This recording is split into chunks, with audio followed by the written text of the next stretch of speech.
Hello, everyone, and welcome to the Babies in Common Show. I'm Jeanette. And I'm Melissa. Welcome, listeners. As a reminder, any information shared during the show is not to be taken as medical advice. Please consult your own care providers for questions about you or your baby's health and visit babiesincommon.com/disclaimer to read more. Awesome. So today is December 9th, Wednesday, and this coming weekend we have another birth circle planned. And so we thought it was finally an appropriate time to share our birth stories. That is true. I'm so very excited. So as childbirth educators, I'm sure you agree, Jeanette, that there's always at least one, student in class that asks like, well, did you get an epidural or where did you have your babies? And I think it's totally normal for participants in class to be curious about the educators' experiences. And so I do share bits of my birth story. I don't make the entire class about me, but because I think that first-hand perspectives are something that a lot of people learn a lot from. And so I thought it would be fun, and you agreed. I'm so excited that we did a couple bonus episodes about our own birth experiences. So let's start off with you, Jeanette. How old were you when you got pregnant with your daughter, Sophie? I always forget because it's like this cusp year thing. I think I was 30 and she was born when I was 31. Yeah. And so what was your job at the time? Were you in the world of birth when you got pregnant with your daughter? Tell us about where your headspace was at the time. So after college, I joined the Peace Corps and I moved to West Africa and lived in a village in Côte d'Ivoire, Ivory Coast, as some people know it from the old name.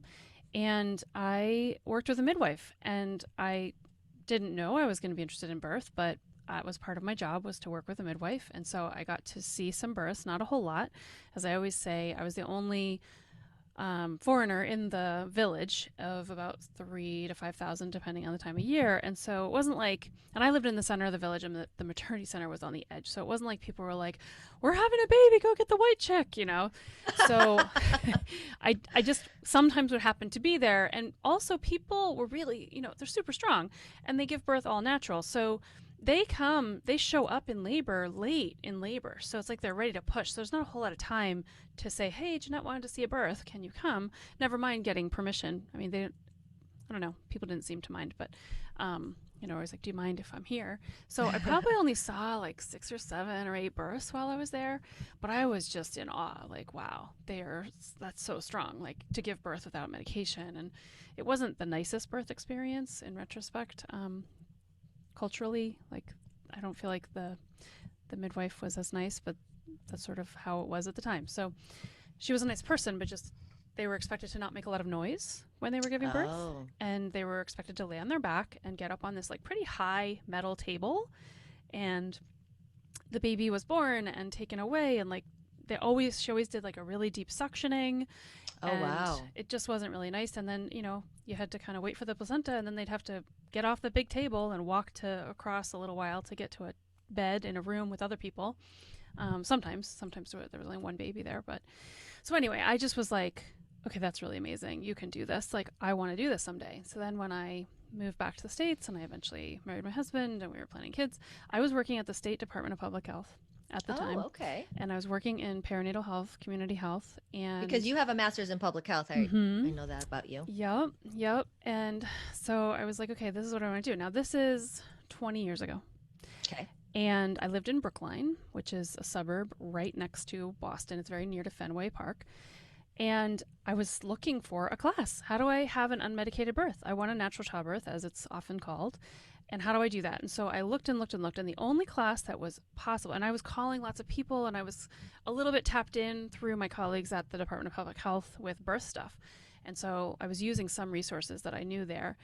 And they were like, you should look into having a doula and find a natural childbirth class. But the only natural childbirth class I could find was like in Cambridge, which given my work schedule, like to get there just would have taken too long, or at a hospital that I was not giving birth at. And so you were planning a hospital birth. I was planning a hospital birth because I have a kidney condition, and everybody my whole life and my OB, like, we're all like, well, you have to stay with an OB and you have to have a hospital birth because your kidneys are not going to be doing well and you're going to have high blood pressure by the time you're 27 weeks and you're going to be put on bed rest and you're going to have to get an epidural because your blood pressure is going to be so high. Oh, wow. Way to really sell you on getting pregnant, huh? I know. And I was like, I don't want any of that to happen. And fortunately, somehow or other, I read, listened to, heard different people speak through my job. I remember hearing somebody talk about preeclampsia. I went to some sort of conference and I was like, okay, I'm at risk of preeclampsia. What do I do? And I was like, oh, good nutrition. What a concept. So I like ate so healthy. And I lived in a neighborhood where I could walk a lot. And I did a lot of yoga at home through like some DVD that I had. Actually, it wasn't a DVD. It was a VHS. It was a VHS. It was a VHS. Yes, it was. That's right. I had to like. If there are any Gen Zers listening, they're like, DVD? They don't even know what that is. Yeah. They're like, everything is in the remote control. It was before that. Yep. It was something you had to rewind manually. I did. And I was not into yoga at the time, but I was like, I have to do this. I have to be in good shape. I have to be ready. And so I called around to doulas and one said, oh, well, I'm actually teaching class at this local hospital. It's not your hospital, but you could still come here. And I was like, oh, okay. So I took her class, ended up hiring her to be my doula. And now this is 2000 about, right? That's when your daughter was born? She was born January 2001. Yep. Okay. So this is 2000. And so, you know, yes, the internet was around, but it wasn't the way it was today. So you actually had to like get a list of phone numbers to like call people to find a doula. Okay. I remember like my spiral notepad had a bunch and that's not that long ago. Like 2001 is not that long ago, but it is so long ago as far as, you know, technology is concerned. So yeah, you just call a doula and then they tell you about another doula and they tell you about another doula, like if they weren't available. Or I remember I talked to like 4 or 5 and eventually decided like which couple. I think I interviewed 2 or 3. So did you read any books? I mean, like the standard that everyone's given, which still makes me shudder every time I see it, is the what to expect when you're expecting, you know, the book that says all of the horrible things that can go wrong when you're pregnant. If you're pregnant and listening now and you have that book on your shelf, just throw it in the trash. Don't even donate it. Nope. I say burn it. Just throw it in the trash. And there are so many others that are much better, like, you know, The Complete Guide to Pregnancy, Childbirth, and the Newborn by Penny Simkin is one that I always recommend. There are more, but so did you have a book that you read? I mean, you were planning this unmedicated birth. It wasn't, you know, so what did you do? I remember having a pregnancy journal that I thought was really great that gave me some information, but you'd also write stuff down. I remember that like dad book, The Expectant Father, that was out and it was kind of offensive to my husband. Because they're all like these cavemen who like she'll have a contraction and you'll have a beer, you know. It was I think it's been edited since then, so it's not so bad. Last time I looked at it, which was a bunch of years ago, but and I don't even remember. I think Girlfriend's Guide to Pregnancy I think was out then. Again, that was like get an epidural. Sure. And I don't even remember. I don't know if I discovered Ina May's stuff. She didn't. I mean, at that point I think only her spiritual midwifery book was out, and I don't know that I had that then. Right. As you can see from behind me, I have a lot of books, and it's hard to remember which ones I got before or after. But so I don't really remember any pivotal books. I mean, I'm sure there were some, but I don't remember. There wasn't anything that stuck out to you that really transformed your like thought process on birth. And no, it was more the class that I went to with my doula. So tell us about that class.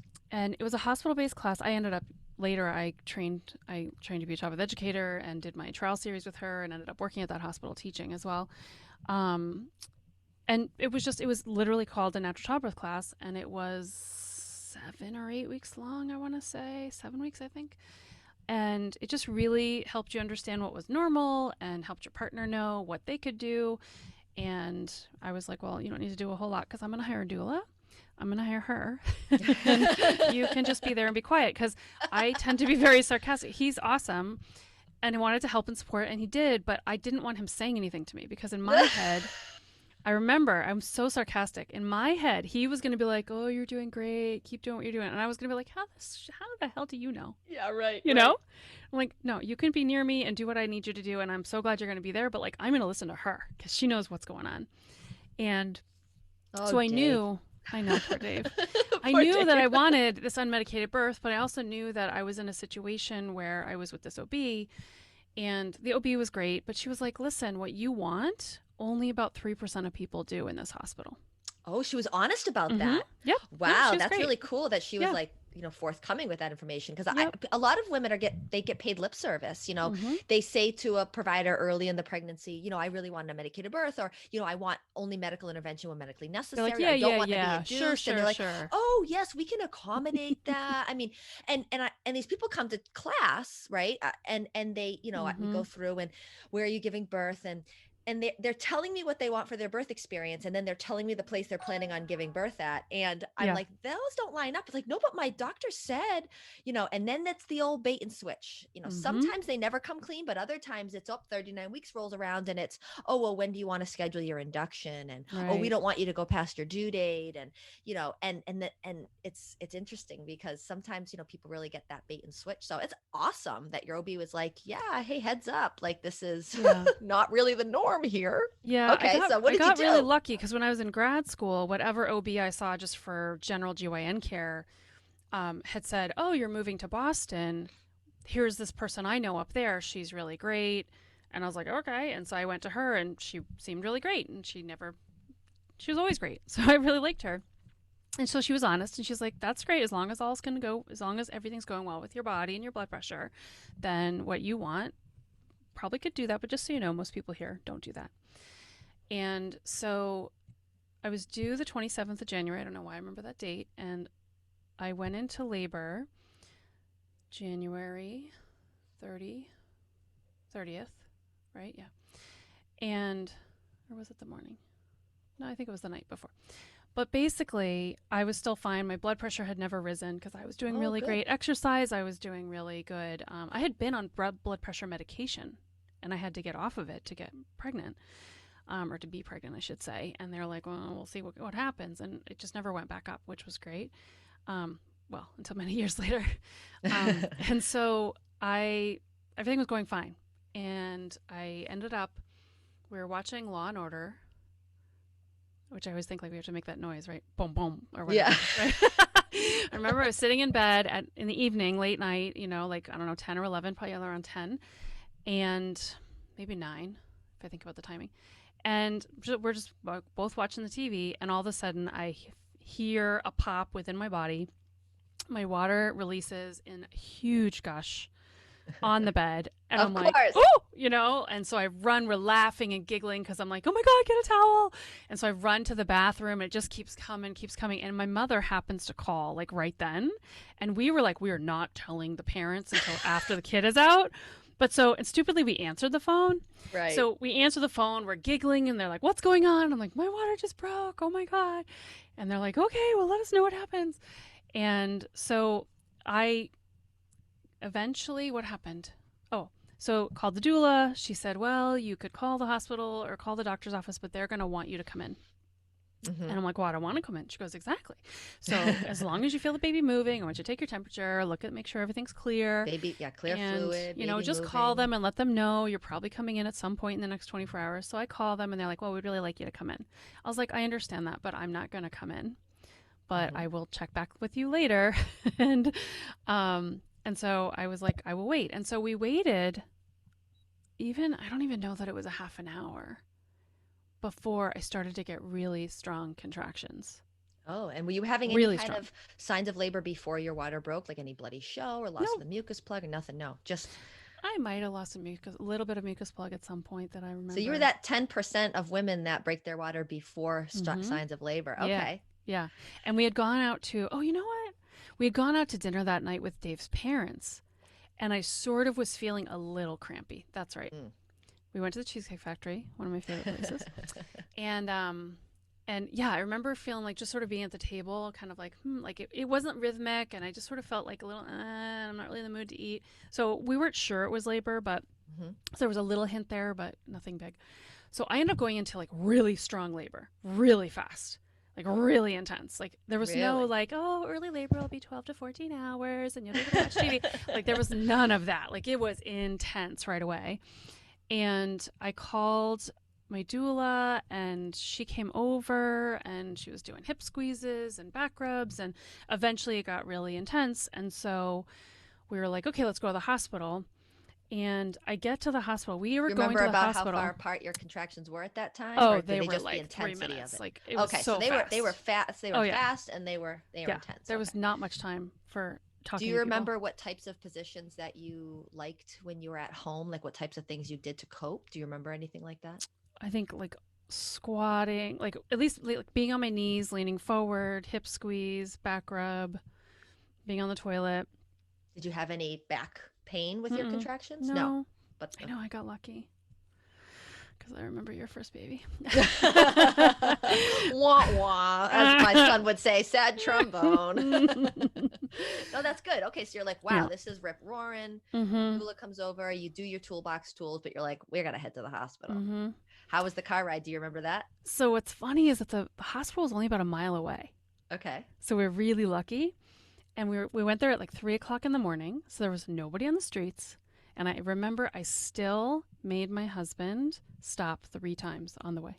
Oh, really? Yeah. I mean, we were just on like Because it was back so neighborhood roads. intense. Sure. But like, I was just like, pull over. And he's like, but, and I'm like, no, I can't. Like, I needed the car to not be moving. So I can't Yeah. even imagine if we live far away. And my doula was following in her car. So I don't think she was in the car with me. And, we get to the hospital. We go upstairs, really intense. They hurry and get me a room. We get in there, and I remember the nurse who had brown, long hair. She came in, and what I said to her was, "Did you see my birth plan?" And she said, "Yep, I have it right here. I've already read it. You're all set." And I was like, Oh, "Oh, what a thank God." relief. I Oh, just that's the remember golden having ticket such right a there. feeling of relief of like, oh, okay, Wow. good. She already even read it. Great. That's And awesome. she had just had a baby 4 months before that, too. So she's like, I just went through this Oh. myself. I know what you're doing. You're doing great. Oh. And we set up some music with whatever device we had at the time. And I remember it was classical music. And in retrospect, I'm like, why was I playing classical music? I didn't typically play classical music, but in my head, that was what you're supposed to, quote unquote, You're so use. bougie, Jeanette. Right? I was like, in retrospect, I really should have been playing some other stuff, but Some Duran Duran at least. right? Jeanette. I know. But and it just went really, really quick. So we got there at like 3 a.m. and then things are a blur, but like really intense. We tried all sorts of positions, lots of hip squeezes, tons of hip squeezes, and eventually I was pushing, and I remember I really wanted to squat. I was like, I want to give birth in a squatting position because I'm sure I saw that film at some point. And I was like, this is what we got to do. And I didn't like squatting. And It's a hard position. yeah, mean, I didn't feel push like it a was first baby out effective, in. you Yeah. know? And it was great to have my doula, Randy. She's awesome. Oh. She's a nurse practitioner now, pediatric nurse practitioner. She doesn't do it anymore. But she was like really great because I was able to be like totally honed into her and be like, what else should I try? Okay, this Sure. really isn't working. Okay, it's okay for me to move into a new position. And then I became a doula later. And I remember those moments where people are like, is that okay? Should I do this now? You know? Yeah, right.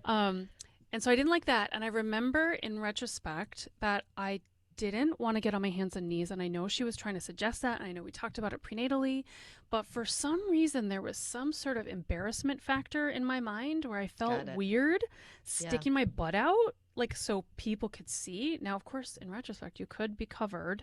I didn't have to give birth in that position. Right. Right. But in my head, like hands and knees was not an option.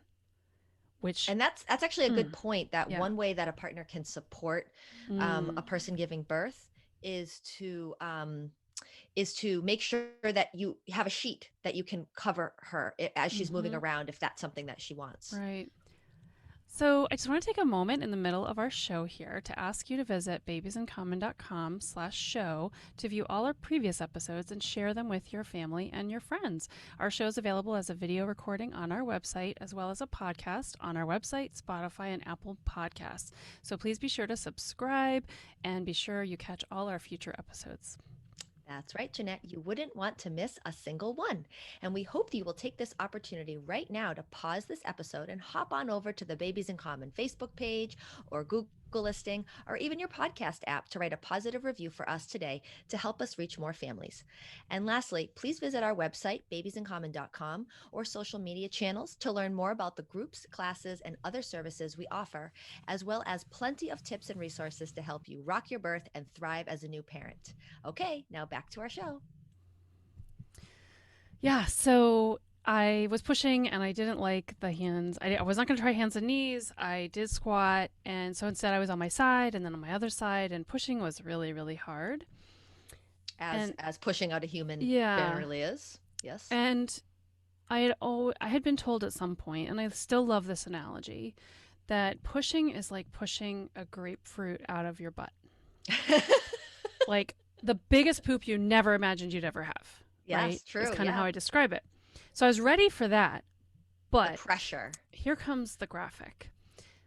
That felt like me. Like I imagined while I was pushing, the sense I remember thinking this while I was pushing. It felt like there was a broken cement block trying to come out of my butt. Yeah, that actually sounds more accurate. It hurt, and it was like scratchy feeling, and it was like really painful. Yeah. And in retrospect, it's the stretching. In retrospect, she was breaking my tailbone on the way out. No. Yes. And I still, to this day, 20 years later, still have problems with my sacrum. Really? But I mean, that is very unusual. Right. I mean, everything I researched afterwards, because I was sitting on at the time, what they would recommend is sitting on a donut or something, something like that. So that was helpful to me. Sitting on heating pads, like that happened. I was doing that for about a year and a half. Wow. I had a lot of pain for a really long time. I sat on a heating pad and a donut for weeks afterwards, and then everywhere else I would go, I took my donut with me. Wow. I remember going back to work months later. Like I went back to work like 14 weeks postpartum, and I had a donut I took everywhere. I remember going to meetings and I was carrying my donut with me, because if I didn't have it, if I didn't sit it just the right way, it would hurt like crazy. Wow. And then probably a year into that, I talked to my OB and I was like, what do I do? And she's like, I don't know. And then she's like, well, I've heard of this thing called like a specialized pelvic physical therapist, which was like totally new back then. And new, at least in America. Yeah. And I remember I looked on, I think online or somewhere, I got a list, and there was like 5 in the whole state of Massachusetts at the time, maybe 7. And one of them was in Milford, down by the hospital in Milford.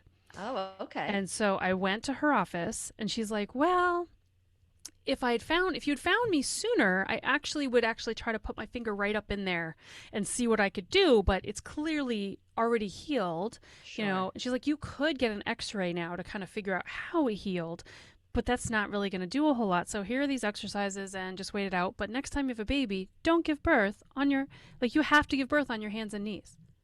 Oh. She's like, don't take chances because we don't know how it healed, and clearly you're having issues. And then I found a chiropractor, and that started to really help too, and massage, but it's been an ongoing thing for 20 years. So she's born, she comes out, there was meconium, so they quote unquote had to take her over to the warmer and do whatever they did, and eventually they brought her back to me, and all was great. Yeah, that is not standard of care anymore.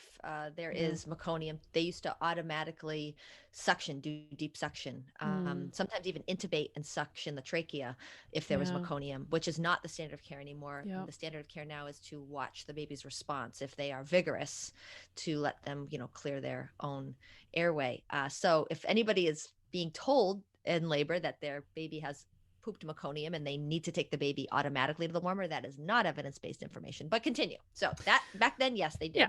So I get the baby back, and I remember the doctor who had swooped in at the end. Oh, and by the way, I also didn't want any men in the room. Mm-hmm. For some reason, at the time in my life, I was like, no way.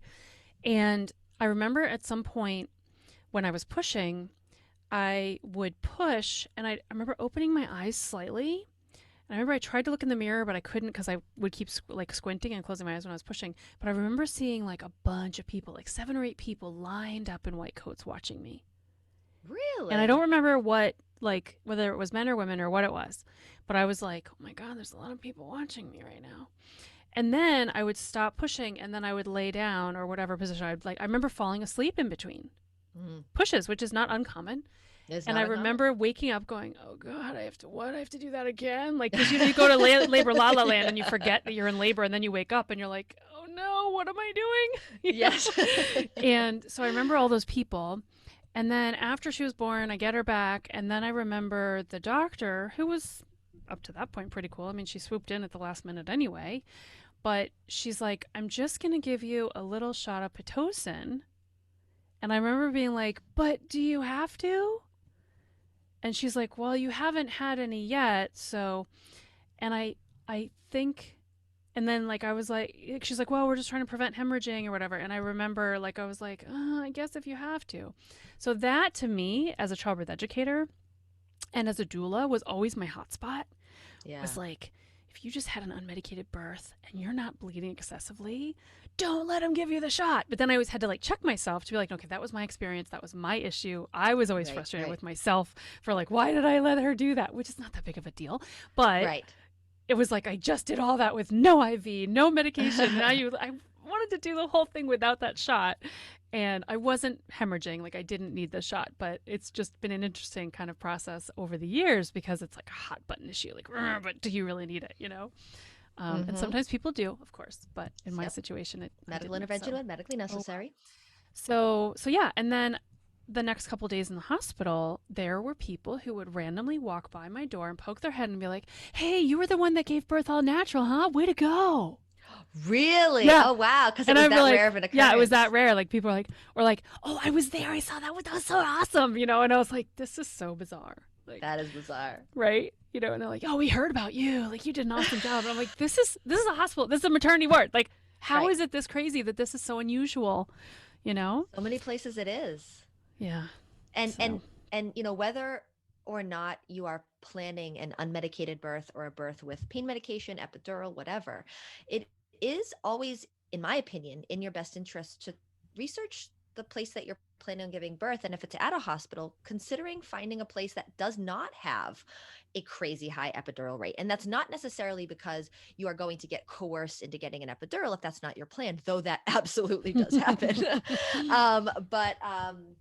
But because, you know, if all you ever see, for example, as a nurse is people giving birth with epidurals, all you ever see as a doctor is people giving birth with epidurals, then your toolbox to help people either through an unmedicated birth or through the labor that they do not have the epidural yet is limited, right? Knowing how to encourage different positioning is going to be limited. Knowing comfort measures as a nurse to help, you know, your patient out is limited if all you ever see is people with epidurals. So it's both awesome that they were like, good for you, but also like kind of an invasion of privacy that they were just like popping their head in and like, hey. And the thing about men too, I remember like they were like checking me out, like making sure, I don't remember if the placenta had come out already or what they were doing, but I was still like there, like the baby was at the warmer and I was still wide open as far as like legs and everything. And the baby's still in the warmer, and one of the people working on the baby to do whatever they needed to do was a man. And I remember thinking later, like, well, I didn't seem to care that he was there at that point, you know? And that just goes back to what we know is true, is like people really don't care at that point. Like you don't care. You think you're going to care. But most people, it's very rare for people to really care by the time they're giving birth, whether they're naked in front of a man or not. Sure. That's true. Yeah. Okay. I was gonna say overall, you know, after you had the birth experience, what were your feelings about it emotionally? Were you excited that you had the unmedicated birth? Were you, you know, just in a lot of pain because of your tailbone? Like what was kind of going on? I was so excited that I had done it. It was 9 hours start to finish. So that was pretty quick for a first timer. Yeah. And I was glad about that part, but I was in so much pain. Yeah. Just to be able to, like, I could barely, like, it was so hard to even get out of a chair, to sit in a chair hurt, to walk hurt, to sit back down hurt. And so it was just, everything was preoccupied. I think in the hospital it wasn't so bad because you're just like laying in bed. Right. And I think the mix of, oh, I just had a baby, so it might be hard to walk to the bathroom. I don't know that I knew at that point. At that point, I didn't know what was going on. I just figured that was normal pain because I just had a baby come out of me. But it became very apparent by the time I got home a few days later that, like, it hurts to sit, you know? Right. So it was just a lot of pain. And then I had all sorts of breastfeeding issues, and I saw 2 different lactation consultants over 2 months and to try to resolve those issues, which eventually did resolve. And I breastfed her for 2 years, 9 months, and 8 days until her brother was born. Yeah. So yeah, I was excited. I was happy I did it. And it was neat because I was still in touch with a lot of people in my village back in Cote d'Ivoire. And I was like, oh, I had a baby like they did, like it was kind of like a Oh, connection. yeah. And So so, were you welcomed into a friend group that was already established as parents, or were you the first of your group of friends that had kids? Like, did you have a a circle of support? What was that like for you? we had a couple good friends that had babies, but they were older enough or they lived far enough away that it wasn't like I was getting together with them. Okay. However, I knew early on, somehow or other, I found out, probably through friends at work actually, that there was a nonprofit organization that was hosting down the street. I could walk. It was a little bit of a walk, several blocks away, but they were hosting moms groups like every Awesome. week. And I remember pushing a stroller down the street in Brookline, busy metropolitan little town, like neighborhood. Yep. But I remember pushing the stroller just to go to the store or something and almost feeling like embarrassed, like, oh my God, everybody's looking at me because I have a baby. This is so weird. Oh, Like really? it felt odd to push a stroller. So like the last thing I wanted to do was like walk down that far and then go meet other people who I didn't even know. So it took me, I think, 7 weeks to go to the group. And of course, once I got there, like we know, Yeah. right? Then you're like, oh my God, I wish I would have come to this sooner. I And I wish met I all would have these come cool sooner. people. And then I met this great group of women and we had our babies. And so we would go to group. And then afterwards, we would walk back up the street. We'd pick up some sort of food somewhere, and then we'd go sit at a park or we'd go Oh. shopping together. And it ended up growing to like 14 or 15 women, but there were probably like 6 or 7, and I'm still friends with most of them on Facebook. But yeah, so we ended up like, our kids ended up like, for the first couple years, like we would have play dates all the time. And And do you so I think definitely, that was helpful. helped? Yeah, I was going to say, do you think that helped get through those first few Oh, years of parenting? absolutely. Sure. Yeah. Just to be able to say, like, oh, her baby's doing that, or oh, she's got it rough. Or like, Yeah. oh, let me try that. Like just to talk Yeah. about anything. It was so helpful for sure. And so I think that, like, I know I've heard you say this, the number one thing you hear from people that come to your breast milk and conversation group is, I wish I had come sooner. Hmm. So if there's any, pregnant, expecting families listening now that, find something. I mean, everything's virtual now because we're in the middle Yeah. of a pandemic. So no matter where you are, you can attend breast milk and conversation. And Hmm. but even if you want to find a group more local to you that hopefully someday we can see each other in person again, you can actually meet these people in person. I think that it's a great one great thing to do pregnant is find Hmm. a group that you can go to, and even go to it Right while pregnant, you're pregnant. right? Yeah. Because I think that you always say, you invite pregnant people all the time to your breast milk and conversation group, like, come and hear from the new parents and what it's like, and learn some tips, or Yeah. because it seems intimidating. I know that I wouldn't have gone to group if it wasn't for you Mm. texting me every day saying, when are you going to come to group? When are you going to come to group? When are you going to come to group? But it just Hmm. seemed so overwhelming. And once I got there, I would go 3 times a week. Hmm. I mean, that was back when you had different groups, Yep. and anyone could go to, I would go to it. It was Hmm. a way to, it would take up time of the day until my husband got home. It was a reason to get out of the house and have fresh air and sunshine and talk to real grown-ups. And Hmm. so, yeah, that's awesome. Okay, so Yeah. you broke your tailbone, which, Mm. just to reiterate, is so very unusual. Hmm. I don't want people to be like, oh my God, if I give birth vaginally, I'm going to break my No, tailbone, no. because, but you did. And so, what was it like when you got pregnant with your son? Were you like, "Oh, hell no, I'm not doing that again"? I Hmm. mean, some people would, be counseled having a primary elective cesarean if they Mm. had an injury like that. So, Mm. so what happened in your case?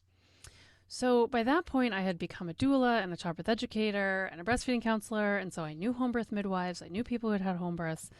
And I was like, yeah, that's what I'm going to do. But remember, I had that kidney condition. Sure. So I had several friends who were home birth midwives by this point. And so I was like, okay, what do I need to do? And there was a certain one that I was choosing. She was super experienced. And she's like, I need you to kind of like go see an OB and kind of get like their blessing for your medical situation. And she recommended a certain OB that was in they worked, I wouldn't say together, but like they had a very respectful relationship. And so I went to see that guy and he was like, yep, no problem. I saw my OB and she's like, well, I mean, we don't do home birth here, but you didn't have any problems, so I don't have an issue.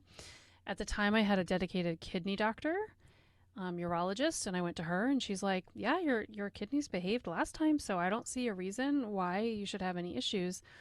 And then somebody also suggested to me, well, why don't you see a midwife at a hospital local to you so that if other stuff comes up or if you need more intense testing, then you'll have a relationship with somebody. And if something changes, you could just go to the hospital and you'll have a relationship with the midwives there. And there's always OBs there too. So I was like, okay. And they said, here's the person we know. Here's a midwife at your local hospital. She had a home birth herself. And I was like, awesome. Okay. Actually, you know who that was? That was the secretary when I called her office. I was like just super honest. I was like, listen, here's my situation. I'm going to have a home birth. That's what I'm planning, but I want to have concurrent care. And she goes, well, we're not really supposed to do this, but I know one of the midwives did have a home birth, so you should probably talk to her. Oh, that's so funny. Which was really just like an angel. So Yeah. then I saw her and she's like, yeah, we're not going to let any of the doctors here know what you're planning. Keep coming to see me, and I know what you're planning to give birth at home, but if anything changes, then we'll have you in our practice. And I was like, okay, perfect. And then, the person who told me to go to the midwives. Oh, that's right. So I had to have, for one of the things, I had to have some sort of ultrasound or something. So somebody told me about this OB to go to in Worcester, who used to back up home birth. That's what it was. So this is the fourth MD. Okay. That I ended up talking to, because I remember having like the blessing of 4 MDs to have my home birth. So this is the 4th person. I go to him and I was like, this is what I'm planning. And he's like, well, I don't see any reason either. Looks good. But I think you should do concurrent care maybe with a midwife. That's what it was. He was the one that told me, which I think was awesome that he said that. So I had the midwife care at the hospital. I had a home birth midwife care as well. And everything went well. So I ended up having a home birth, which was fantastic. But I was like, I will give birth on my hands and knees. Everybody who's going to be at this birth, you have to make sure I get on my hands and knees. And so I go into labor at, what time was it? It was at night.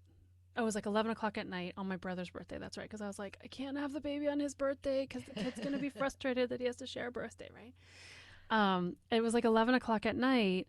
I go into labor for like an hour of like easy labor. And I'm like, okay, cool. Like, when do I wake my husband up? When should I wake my husband up? I'm like laughing at myself. I'm like, you do this for a living and you're wondering when to wake your husband up. Right? So because he had gone to sleep a little early, and I called my doula and she's like, oh, I'm at another birth. That's my second one today. And she's only 6 centimeters. I don't think I'm going to make it. You're probably going to go really fast. And I was like, no. Oh, that's so unusual too for a doula to have already been at 2 births. I know, yeah. But fortunately, when I was 10 weeks pregnant, I was at a doula meeting, and I knew I already wanted to hire my doula from before, so she was already like involved. But then there was another doula / midwife in training who I had become friends with.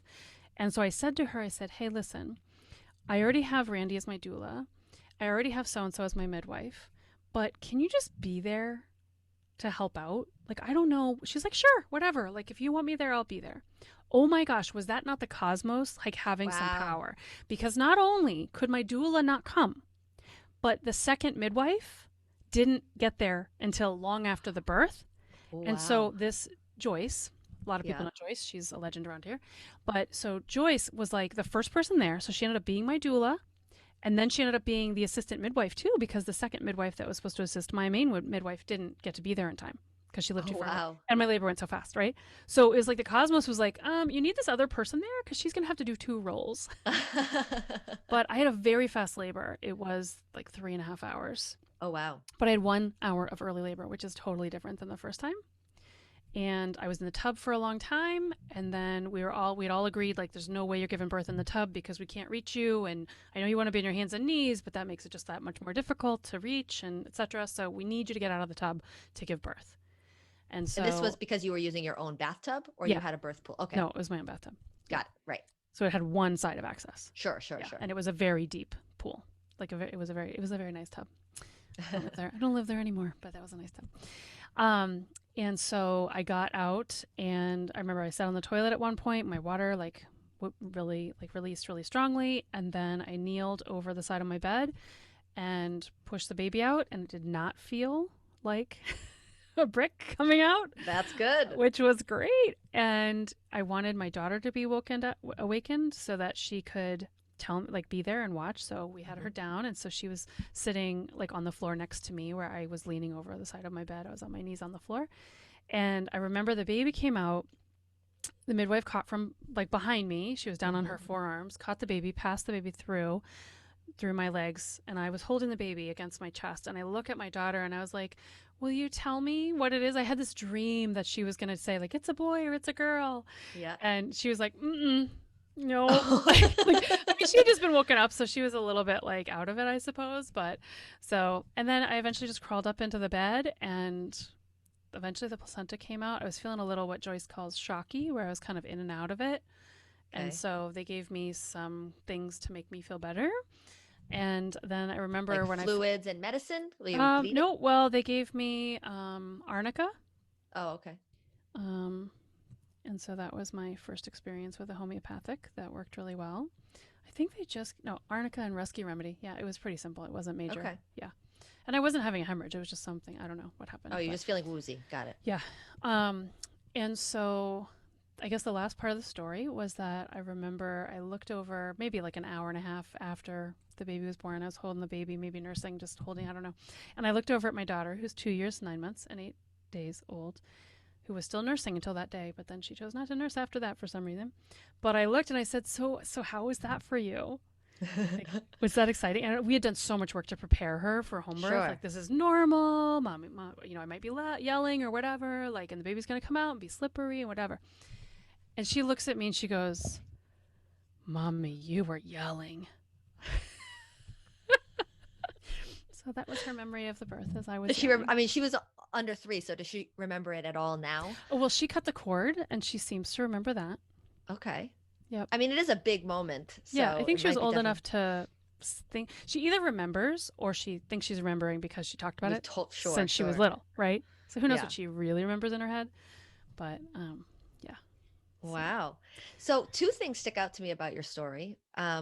One is the label of high risk. Mm-hmm. So many people are labeled as high risk during their pregnancy and aren't actually high risk, meaning whatever they're being told, like advanced maternal age at 35, they have a completely healthy pregnancy and they do not have a high risk pregnancy. But other people like you are, quote, high risk because, for example, having a kidney condition is a risk factor for developing preeclampsia, which is a serious disease of pregnancy and can have serious complications for mom and baby when it's not treated.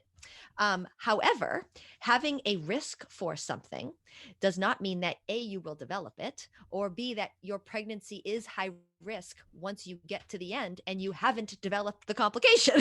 So this is like people who tell me like, oh, I can't have a midwife birth, or I can't have a natural birth, or I can't have a home birth because I'm high risk, let's say for preterm labor, and now they're 38 weeks pregnant. I'm like, you're not high risk anymore. You made it. You didn't Right. have a preterm Right. baby. Yeah. So, even if you are labeled as high risk, I always encourage people to think of that as, not I am now I am now at risk of something seriously bad happening, or I am going to develop something serious bad, or everything is dangerous around me, but more like my pregnancy might require some more in-depth monitoring to make sure me and my baby are safe. And that's awesome that we have that technology to do that they had the ultrasounds and you had the urologist and you had the blood work you needed. But when you did not go on to develop high blood pressure and grew a healthy sized full term baby, you were not high risk. You Right. had a risk factor for Yep. something that is risky. So, and then the other thing is that things like breaking your tailbone and having like a fourth degree tear, for example, which is a pretty serious tear in the perineum area that involves the anus, which everybody shudders to think of. Mm-hmm. They are rare, but they are serious and they are painful. And many people have like complications or need, some additional procedures afterwards to fix the issue.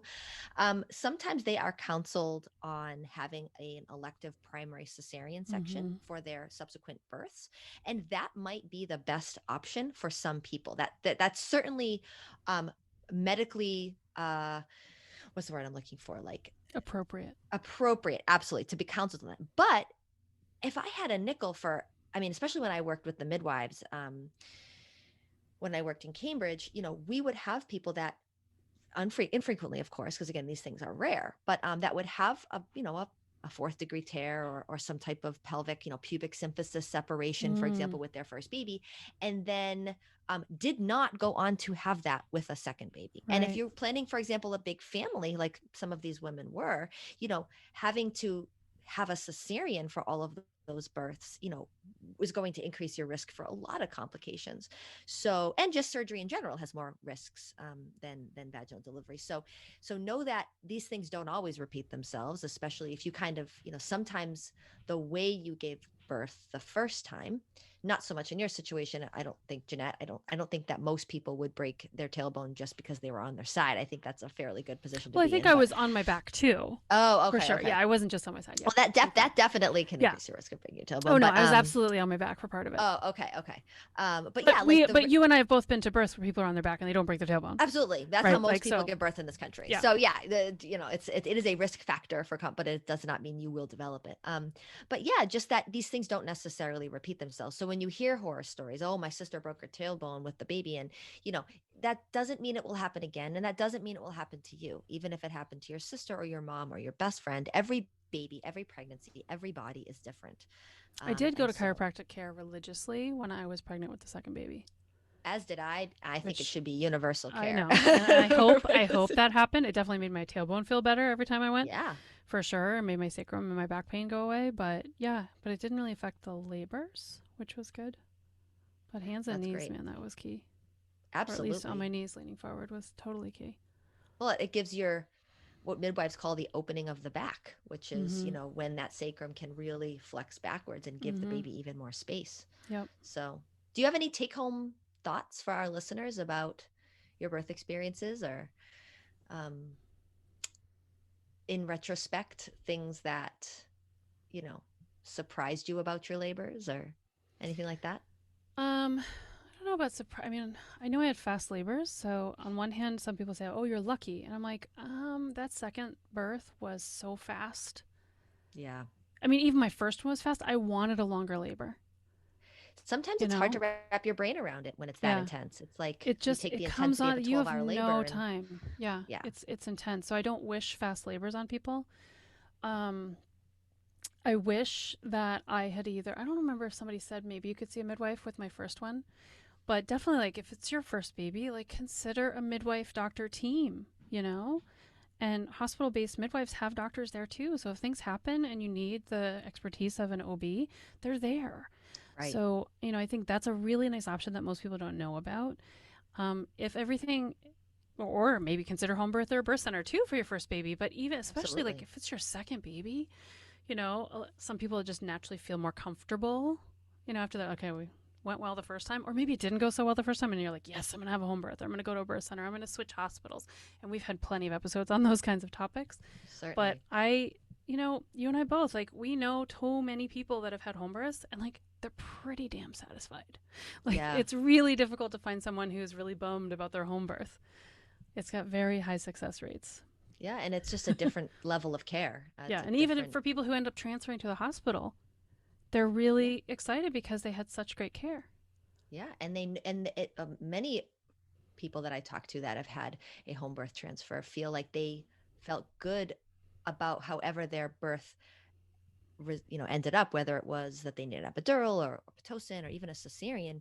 Not that that's what they wanted to happen, but they felt like that was what needed to happen because they had tried everything else. They didn't have any regrets, and they didn't feel like, oh, if only I didn't do X, Y, and Z, or if only I did do X, Y, and Z, this wouldn't have happened. They were like, yeah, it stinks that I needed intervention, but boy, did I need it, and there's there's a level of peace that comes with that. I feel like, I know myself personally with my first labor, I was not planning an epidural. I did not want an epidural. I didn't feel like I would like to be numb. I was right. I didn't like to be numb, but because I had gotten it at a point in my labor where I felt like I was now suffering, no longer in pain. I was unable to cope. And you had done so much. Yep. Right. I I was grateful to have it. I Yeah. could talk myself out of the anxiety I knew I was going to be in, not being able to feel half of my body, Yeah. because I was like, nope, you needed this. Like like it was very apparent to me, Helpful like this was a medication tool that I sometimes. needed. Yes. Yep. Yep. Whereas if,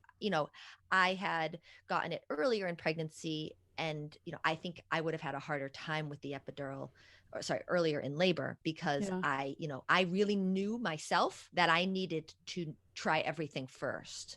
Right. And Right. so there's a Right. piece that comes with that, I feel Yep. like. Yeah, that's true. And actually, speaking of an epidural, so I remember feeling so surprised, especially after my first baby, that I wasn't thinking about getting an epidural. Like I thought my brain during labor was going to be like, oh, I don't know, maybe you should ask for an epidural. I don't know, maybe you should do it. Oh, I don't know. Like I thought I was going to have to be talking myself out of it. It Right. didn't even occur to me once. Didn't even enter my brain as an option at all. And one of the things I made sure that the nurse knew, and of course my doula and my husband, but was like, do not mention medication to me. I know it's available, which I think Right. is a really powerful thing, because you can speak to this better than I can, but like nurses are supposed to be asking what's your pain level, Right, which is a you big know? problem because, Right. like I get it when you've just had, cardiac surgery, Mhm. people should be asking you about your pain, but to be constantly asked, how's your pain? What's your pain level? Like when you're in labor, it's just, you need to be in a different part of your brain, not the logical part. You need to be in the, how do I cope with this right now part of your brain, not, okay, what's my number of But pain, also pain you is part know? of the process for most people. Yeah. And so actually there's some literature out there. It's been out for a long time, but of course, it takes forever for things to become into practice, be put into practice. But, nurse researchers have written about this and said we should not be using the pain scale in labor. We should be talking about if a patient, if a client, if a laboring person is coping or not, and what are they doing to cope, right? And what are the signs that maybe they're not coping, and making people aware of that. Are they crying out? Are they looking panicked? And then what did you do to help them Mhm. get back to coping? It has Mhm. nothing to do with the number of pain. It's, are you coping or not? If you're not, let's do something different to Yeah. help you Yeah. cope. Yeah. So, Yeah, I mean, all right. I liked my births. I got lucky, and overall definitely liked them. And you know, I as a doula have liked some of the births, and I have felt horrible about how my clients were treated at some of the other births. And Mhm. I remember for a long time I would get home, and my husband wakes up really easily. So when I would come home from a birth as a doula, and he would wake up and he'd be like, "Oh, how'd it go?" And I'd be like, "Well, she did this, and then the nurse said that, and then the doctor said this, and they made her do this, and da, da, da, da." And I'd be like so angry sometimes, I mean, not all the Yeah. time, because sometimes it was awesome. But it was like how people were treated was pissing me off. Yeah. And then Yeah. eventually I started to learn enough about which providers and which practices, excuse me, would really respect, and which hospitals would really respect the wishes of the parents. And so then later, as I got more experience and was very good at talking to my clients, I'm like, well, I don't find that practice really supports their patients doing what you want to do. So you might want to find another one, and then people would listen and they'd find someone else. Yeah. And then I would come home and be like, "Oh, how was it?" And I'd be like, "It was awesome. Had a C-section, but it was really great." Like even for Yeah. C-sections, it would be a beautiful birth, and Sure. everybody was treated with respect, and it was lovely, and everybody tried everything they could, and it just ended up, no matter how the birth went, it was still great. And that was much more like great to see that. Well, so many things we've talked about on this podcast before, and I know we've said it, but I'll say it again. Doulas are so valuable in so many ways, not just in physical and emotional support in labor, but in things like the advice on which provider most aligns with your plan of care. Mm-hmm. And then also, something else about your story really sticks out to me: the power of witnessing birth firsthand, even like maybe not ideal situations, because you were saying that was kind of old school in the way the women were like told to get up on this big table and had to lay on their back, and baby's born, whatever. But still, I mean, these women were, that's probably why they stayed home so long. Yep. Everybody in the village is like, don't go until you really need to.